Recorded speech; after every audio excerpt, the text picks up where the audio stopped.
let's compare GTX technique. This is the GTX technique card, which is the Thermafil also, but prepared with the GTX files.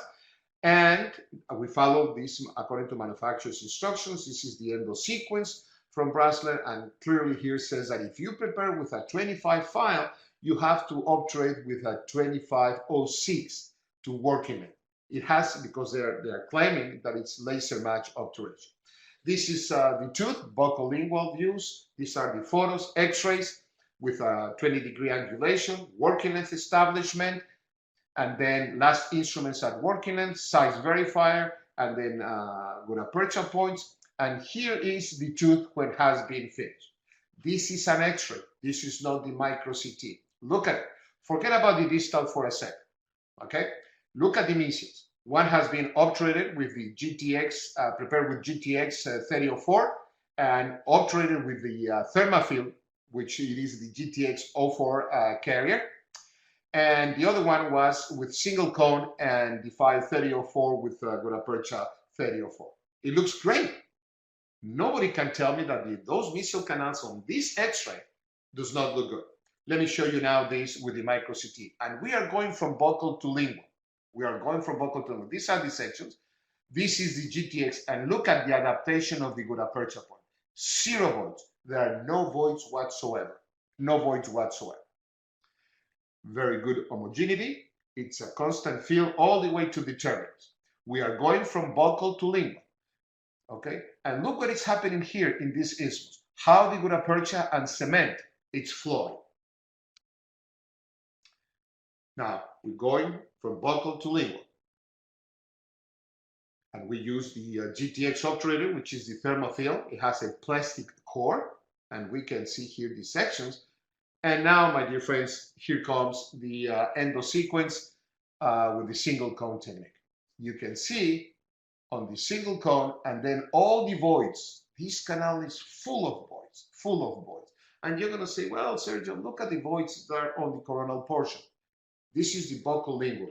Let me show you the coronal apical progression. This is where the section is. Here you're going to see the single cone technique. Okay, and here you see the core obturator. On the single cone, look at all the voids. This is the single cone, the cement, and all the voids, and 0 voids right here.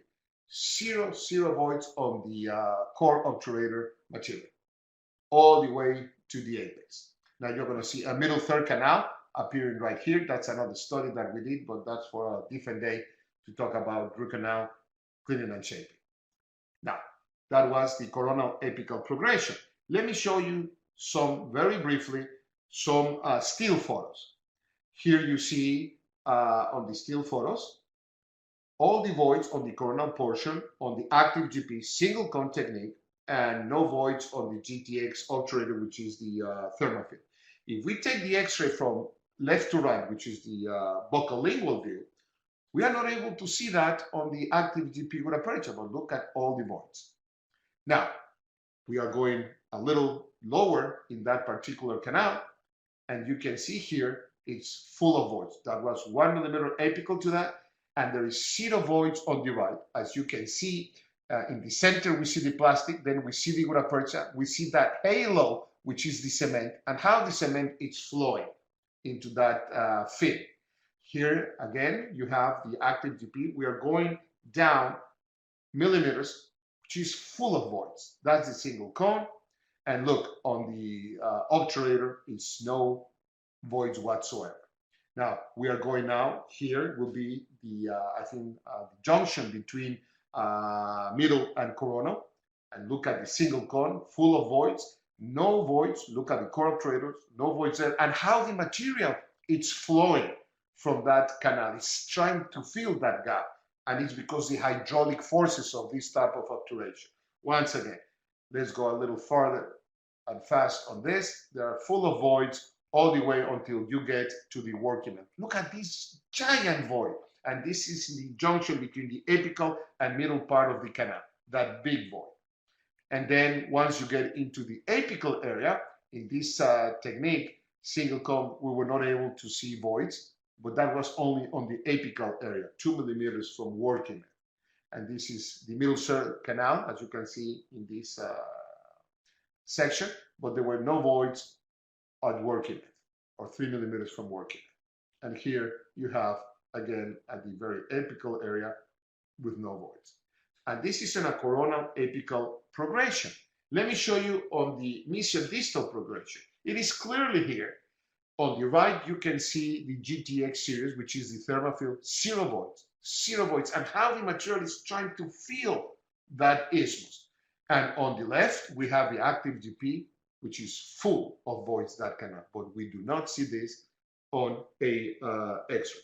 So, in conclusion of these two techniques, okay, far better was the core obturator technique, obturation technique, rather than the single cone. You see the tooth rotating, and suddenly you're going to see in cyan color all the voids that they were inside that canal with the single cone, and there is zero voids, whereas the core obturator technique. So by far, core obturation here shows clearly that it's a far better technique than single cone.